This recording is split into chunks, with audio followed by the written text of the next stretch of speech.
तो जब आप उसमें रहेंगे ठीक है, इतना होगा, खाना मिल रहा है, रोटी मिल रही है, छत पे चलती ऊपर छत है। मध्य प्रदेश जो है मेरे क्षेत्र उसमें आता है। नीति आयोग में हम लोगों ने स्टेट्स अपने आपस में डिवाइड कर रखी हैं, तो मध्य प्रदेश में आता है। पिछली बार मैं शिवराज सिंह जी चौहान के साथ यहाँ आया था। यहाँ पे मतलब क्षेत्र है, यहाँ कृषि ज़्यादा है, एक्सेप्ट इंदौर को छोड़ दिया जाए, यहाँ पे थोड़ा इंडस्ट्रियलाइजेशन है। मध्य प्रदेश में इंडस्ट्रियलाइजेशन नहीं के बराबर है। तो इसको हमें इंडस्ट्रियलाइजेशन करने के लिए पड़ता था। जब 1956 में जब राजधानी की बात हुई थी तो ग्वालियर को राजधानी बनाने के लिए काफी अच्छा प्रयत्न किया गया था, पर कुछ कारणों से इंदौर को मांग रहा था, नहीं इंदौर मांग रहा था। तो इंदौर ग्वालियर के लड़ाई में उन्होंने कहा कुछ नहीं, नेहरू जी ने कहा इनको भोपाल में रखो बीच में। तो उस तरह से भोपाल में आपके बच्चे नहीं है जो हम जैसे जो मतलब बड़े जो जॉब में रहे हैं, हमने तो बिजनेस है कि हमारे बच्चे भी हमारे साथ नहीं रहते हैं। सोशल फैब्रिक है अपनी कंट्री का, वैल्यू सिस्टम जो है वो धीरे धीरे इतना ज़्यादा डिटोरेट हो गया है कि जो लव एंड अफेक्शन आपने अपने पेरेंट्स को दिया, जो रिस्पॉन्सिबिलिटी आपने अपने ग्रैंड भाई बच्चा, उसके आगे कुछ नहीं है। आपके लिए पूरा परिवार था, आपके चाचा ताऊ भाई मौसी दादा बुआ सब होते थे, सबके बारे में आप ख्याल करते थे, उनको देखना है, मैं मेरा बीबी और मेरे बच्चे। उसके आगे हरकतें हो गई है, इसलिए वो मैंने आपको नहीं देखेंगे। वो जॉब हंटिंग क्यों कर रहे हैं? क्योंकि आपने अपने व्यापार को मॉडर्नाइज किया है। गुजरात का जो MSME स्कैनर है उसने अपने आप को मॉडर्नाइज किया। यानी मैं आपको जानता हूँ, जैसे ये सर है, अब ये है, अब ये कि वो कॉटन की बिल्टी बनाई और उसको डाल दिया और भेज दिया चारकुली, तो कोई भी नहीं आया। आज का हमको लेके जाएंगे, हम जरूर मीडिया के ऊपर बातचीत करेंगे। पर मैं ये कहूँगा कि चैम्बर ऑफ कॉमर्स की एक रिस्पॉन्सिबिलिटी है कि नीति आयोग की बैठक होने वाली है, किस तरह की बैठक रही नीति आयोग की, क्या विकसित भारत को लेकर?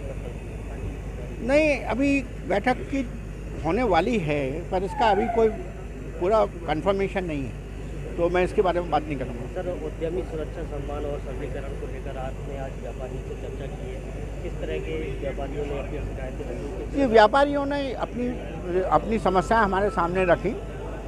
कुछ समस्याएं बहुत जेन्युइन हैं, पर हमने एक संदेश जो उनको दिया है कि जो ट्रेडिशनल बिजनेस हमारे व्यापारी लोग कर रहे हैं, उस बिज़नेस को ट्रांसफॉर्म करना होगा, क्योंकि विकसित भारत में डिजिटलाइजेशन एक बहुत बड़ा मेन कैरियज वे है, एक बहुत बड़ा रास्ता है। तो अगर हम अपनी बिज़नेस को डिजिटाइज नहीं करेंगे तो हम पीछे रह जाएंगे, और डिजिटाइज नहीं करेंगे तो आपके जो बच्चे हैं, आपके जनरेशन हैं, वो उसमें फिर भाग नहीं लेंगे। तो हम चाहते हैं कि ट्रांसफॉर्मेशन हो हमारे व्यापार का, मॉडर्न तरीके से व्यापार करें, सप्लाई चेन को देखें, मार्केट को देखें, टैक्सेशन के बारे में अपनी जानकारी करें और ट्रांसपेरेंट वे में अपना बिजनेस करें, जिससे देश का विकास हो और हमारी जो व्यापार हो उसका भी विकास हो। दूसरी चीज़ है, मध्य प्रदेश में और पर्टिकुलरली ग्वालियर में मैं चाहूँगा कि लोग जो है जो चीज़ें करें उनके लिए इंडस्ट्रीज़ को लाने की कोशिश करें। छोटी छोटी इंडस्ट्रीज अगर हम सेटअप करेंगे, पालनपुर में जैसे आपने किया, वहाँ और इंडस्ट्रीज़ को लाइए। बाहर अगर आप सुविधाएँ देंगे और यहाँ का जो यंग मैन पावर है वो अच्छी तरह से अपने आप को स्किल करके उसमें लगाएगी, तो वो जो है अच्छी उद्योग यहाँ लगा सकते हैं, हम अच्छी इंडस्ट्री लगा सकते हैं। और उसके लिए जितने उद्योगपति हैं यहाँ के, उनको धीरे धीरे इंडस्ट्री में भी इन्वेस्ट करना चाहिए। उनके पास मान लीजिए जितना भी उनके पास रिसोर्स है, उसमें से छोटी इंडस्ट्रीज अपने बच्चों के लिए लगाएं तो आगे बढ़ेगा वो। तो इससे हमें उद्योग के ऊपर ध्यान देना चाहिए। सरस्वती आए थे, व्यापारियों से उद्यमियों से चर्चा की, किस तरह की चर्चा रही, क्या उन्होंने सुझाव दिए और क्या उन्होंने समाधान किए समस्या? देखिए, Madhya Pradesh chamber of commerce and industries के इस 119 वर्ष की यात्रा में दूसरी बार नीति आयोग के सदस्य डॉक्टर VK सारस्वत साहब यहाँ चैम्बर ऑफ कॉमर्स में पधारे, और पधारने के बाद उनको, चूँकि भारत सरकार को नीति बनाने का काम उनको होता है, तो हम लोगों ने ये पाया कि उद्यमियों के लिए या व्यापारियों के लिए भारत सरकार की नीति में उतने प्रावधान नहीं होते हैं, उतनी चिंता नहीं होती है। इसी बात को आगे रख के हमने उनको ये सुझाव दिया है कि जब कभी भी हम लोग जो चुकाए गए कर के आधार पे हमारे को एक समय के बाद पेंशन दी जाए, अगर कोई आपदा विपदा हो जाती है तो आपदा विपदा में ब्याज रहित ऋण दिया जाए, एवं हमारा दुर्घटना बीमा सरकार जब हम रजिस्ट्रेशन कराते हैं तो कराए और उसका पैसा भी हमसे ले। कुल मिला के हमने सरकार से ये मांग की है कि जो हम कर चुकाते हैं उसका कुछ भाग 1%, 2%, 3% जो भी हो, और जो कर चुका रहा है केवल उसी के लिए अगर ये पेंशन योजना और ये सब चीज़ें आएंगी तो लोग उद्योग की ओर आकर्षित भी होंगे और कर चुकाने की प्रवृत्ति भी बढ़ेगी।